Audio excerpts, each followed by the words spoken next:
Let's start by installing the add-on. Go to the Preferences in the Edit menu. Navigate to the Add-ons or the Get Extensions tab. Go to the top right corner and click Install from Disk. Choose the add-on zip file that you have downloaded from Gumroad of Blender Market. And we are done. Upon installation you will see these options in the add-on menu.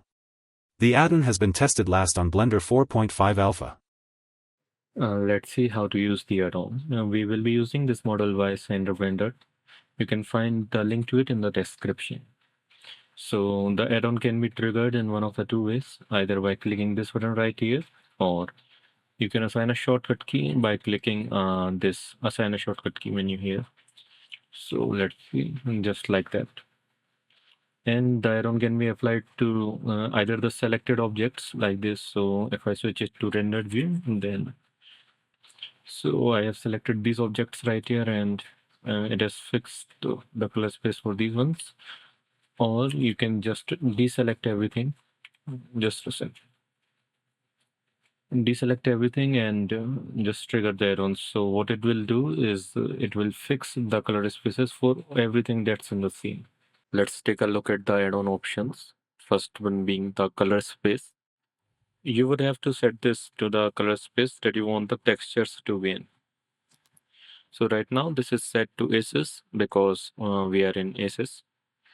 There are also these other options. This custom options includes the options from the previous color spaces, so all of them. And there is also this Blender one. So if you have to transfer or render the file in default Blender that is without aces, then you can simply convert it to these sRGB and non-color roles. Also, one more thing to keep in mind, changing this color space here will not affect the color space that Blender is currently in. So changing it to Ajax won't affect this here. It will still be SS. So to change that, you have to change the OCIO. So getting to the engine part of the add-on, there are two of them, Tag Hunter and Node Train. So let's see Tag Hunter. How it works is it goes through the name of the textures to each of the selected objects or everything in the scene, and searches for these tags here, these tags in the name. So if I just make a new texture and name it CLR, so right now this color is not in the text, nothing will happen, right? And if I just change it to color, it will work. Yeah.